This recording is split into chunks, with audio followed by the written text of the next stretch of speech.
Welcome back to the Deep Dive. Today, we're getting into something pretty fundamental. Your money.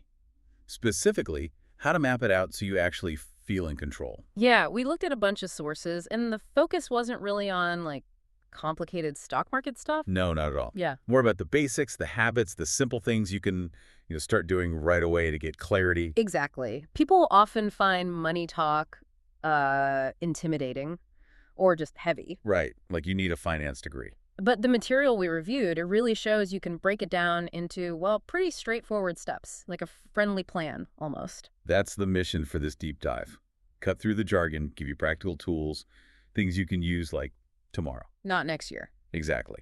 So let's dive in. Where do we start? What's the absolute first filter the sources mention? Okay, so it always comes back to this fundamental idea. Needs versus wants. The classic distinction. Yeah, and we kind of all know the definitions, right? Needs are your must-haves: food, shelter, basic clothes, getting to work, stuff for survival. And Wants are the nice-to-haves, the extras. Things you'd like, but, you could live without. That new game, fancy coffee, another pair of shoes. But the sources pointed out that the real tricky part is often that gray area, isn't it? Absolutely. It's rarely the huge purchases that sink the ship day to day. It's the small, frequent stuff. Like the coffee example they used. Exactly. Maybe one basic coffee is how you function, arguably a need for some. But when it becomes, say, that expensive $7 latte, maybe multiple times a day. Then it's clearly shifted into want territory. Right. And understanding that difference, being honest with yourself about it, that's really step one. It's not just about labeling, though, is it? The sources connected this to a bigger idea. Ah, yes. Opportunity cost. That's the key concept. Explain that a bit. Well, basically, every dollar you spend on a want is a dollar you can't use for something else, maybe something more important. So buying the fancy coffee isn't just costing you the price of the coffee. Exactly. It's costing you whatever else you could have done with that money. Maybe saving for a down payment or paying off debt faster or, that vacation you keep talking about. Okay, so seeing that trade-off is crucial. It's not about saying no to everything. Not at all. It's about making conscious choices. Yeah. Prioritizing. Is this small want worth delaying a bigger goal? Often, when you frame it like that, The decision becomes much clearer. Okay, so once you have that needs versus wants mindset, plus the idea of opportunity cost, what's next? The dreaded B word. Yes. The budget. But the sources really tried to reframe it, not as this rigid set of rules. More like a tool, a helpful friend, I think one source called it. Yeah, basically just a plan for your money. Yeah. Super simple, really. It just helps you see two main things. Which are? Money, and all the money coming to you, usually your paycheck, maybe side gigs, whatever. Okay. And money out everything you spend. Rent, bills, food, transport, and yeah, all those coffees and snacks too. Now, the sources were pretty adamant you don't need fancy software to start this. Nope, not at all. They actually recommended going old school, notebook and a pen. Really? Just write it down. For the first month, yes. 2 columns, money in, money out. And the key instruction was write down everything. Everything, like even a chocolate bar. Especially the chocolate bar. Every single little thing you spend money on for 1 whole month. That sounds tedious. Did they offer tips on sticking with it? They did. The trick is to see that first month purely as information gathering, a diagnostic phase. This is no judging yourself. Exactly. Don't try to change anything yet. Just observe. Collect the data. It takes the pressure off. I like that. Data collection first, decisions later. So Yeah. you track everything for 30 days. Then what? You look at this big list. And that's usually the aha moment. People are often genuinely shocked. At how much the little things add up. Precisely. Yeah. That $3 coffee every day, the $2 snack here, the impulse buy there. Over a month, it becomes a significant chunk of money. You finally see where it's actually going. I remember doing that myself years ago. It was eye-opening. Scary almost. Yeah. And that's where the map analogy comes in handy. The budget is your map. It shows you the terrain, where the money paths are leading. It gives you perspective. Okay, so you've got the map. How do you make it actionable? Did the sources suggest breaking down the money out part? Yes, they did. Not super complicated, but a simple categorization helps. Kind of a variation on that 50-30-20 idea, but more flexible. How so? Basically, grouping your spending into maybe 3 buckets. 1, fixed needs rent or mortgage, predictable big bills, things that don't change much. Got it. 2, variable needs groceries, gas for the car, utilities that might fluctuate, things you need, but where you might have some control over the cost. Okay, like deciding to drive less or find cheaper grocery options? Exactly. And category 3 is just wants. Everything else. Dining out, entertainment, hobbies, clothes you don't strictly need. Ah, so that needs versus wants thing comes back again, but now with actual numbers attached from your tracking. Precisely. And the goal then becomes clear. Analyze that wants category and maybe even the variable needs and see where you can trim. That's where you find the money to save or redirect. Okay, now we're getting practical. Let's talk about those trimming strategies. Mm. The sources had some really simple, effective ones focused on those wants and variable needs. What was the first big one? The homebrew hack.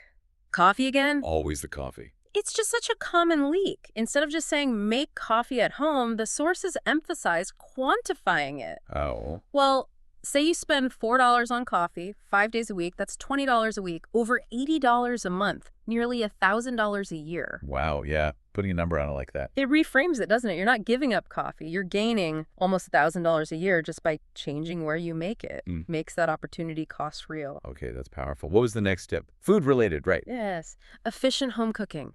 Eating out, getting takeout, it's usually a want, and it's expensive. Definitely adds up fast. The key insight here was efficiency. Specifically, cook once, eat twice. Make a bigger portion for dinner than you need. Then, pack the leftovers for lunch the next day. Ah, clever. Avoids the temptation and cost of buying lunch out. Exactly. Saves time, saves money. You leverage one cooking effort for 2 meals. It attacks both dinner costs and lunch costs. Smart. Making the decision for tomorrow when you're not rushed or hungry. Okay, and the third main tip, something about shopping. The shopping list discipline. We all know lists are good, right?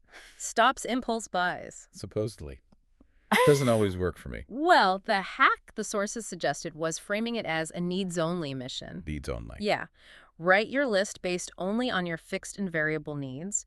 Milk, bread, eggs, veggies, the essentials. Okay. And crucially, try to spend as little time as possible in the danger zones, the aisles full of tempting wants, like cookies, chips, fancy cheeses, whatever your weakness is.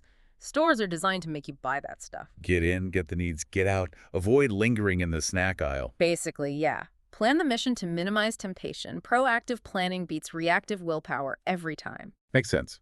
Okay, so we've mapped the spending, we've found ways to cut back on wants and optimize variable needs. Now, how do we actually make saving happen? Turn intention into action. This is where the sources introduced maybe the most powerful strategy. Pay yourself first. Ah, I've heard of this. Yeah. It flips the usual approach, right? Totally. Instead of spending all month and then trying to save whatever scraps are left over. This is often nothing. Exactly. Yeah. You treat saving like your most important bill. As soon as your money arrives your paycheck, you immediately move a set amount into savings. Before you pay rent, before groceries, before anything else. Out of sight, out of mind. Pretty much. If the money isn't sitting in your main checking account, you're much less likely to accidentally spend it. You learn to live on the rest. Okay, but that takes discipline. You need a strong reason why you're putting that money aside, especially at first. Absolutely. And that's where the saving goal comes in. It's the fuel for the engine. The why. Yes. And it needs to be specific, exciting, something you really want. Not just save money, but save $2,000 for a trip to Italy, or save $500 for that new bike, or save for a down payment on that specific car. Tangible. And the sources mentioned something about making it visible. Critically important, visualization. Stick a picture of that bike, or Italy, or whatever it is, somewhere you see it every day. Your desk, your fridge, your phone background. Why is that so crucial? Because it keeps the goal real. When you're tempted by an immediate want, say, an expensive dinner out, that visual reminder pops into your head. And you ask yourself, dinner now or Italy later? Exactly. It transforms the feeling from I'm depriving myself to I'm investing in my future goal. It makes the opportunity cost immediate and emotional. Like an instant veto button for impulse spending powered by your dream. Okay, well, Now, practically speaking, where does this saved money go? You mentioned a separate account. Yeah, definitely open a separate savings account, ideally one that's maybe a little harder to access instantly, not linked directly to your debit card, perhaps. That creates a useful friction barrier. Makes sense for the bigger pay yourself first amount. But the sources also had a more low-tech, fun idea for smaller amounts. They did. The classic piggy bank or jar method, but used strategically. More than just dumping spare change. Yes. It's a psychological tool to beat what they called the small change bias. Small change bias, what's that? It's our tendency to just dismiss coins and small bills as insignificant. You get $2.75 in change, you stuff it in a pocket, it vanishes. Copy. So the method is every single day when you get home, empty all the coins and maybe even small bills like $1 from your pockets or wallet into the jar. All of it. All of it, because you genuinely won't miss $2.75 a day. It feels like nothing. Okay. After a couple of months, when you finally empty that jar, especially if you've named it like the vacation jar or bike fund, It adds up to a surprising amount. it feels like finding treasure. Seriously, it's money you would have absolutely frittered away without noticing. It's an easy, almost automatic way to accumulate a little extra, and it reinforces the saving habit positively. That's actually brilliant. Gamifying savings with minimal effort. Yeah. Okay, this has been incredibly practical. Let's quickly recap the key steps for everyone listening. The core framework from the sources. Sure. Step 1, really internalize opportunity cost. Start seeing your spending choices through the lens of needs versus wants and what you're giving up. Right. Step 2, create your money map.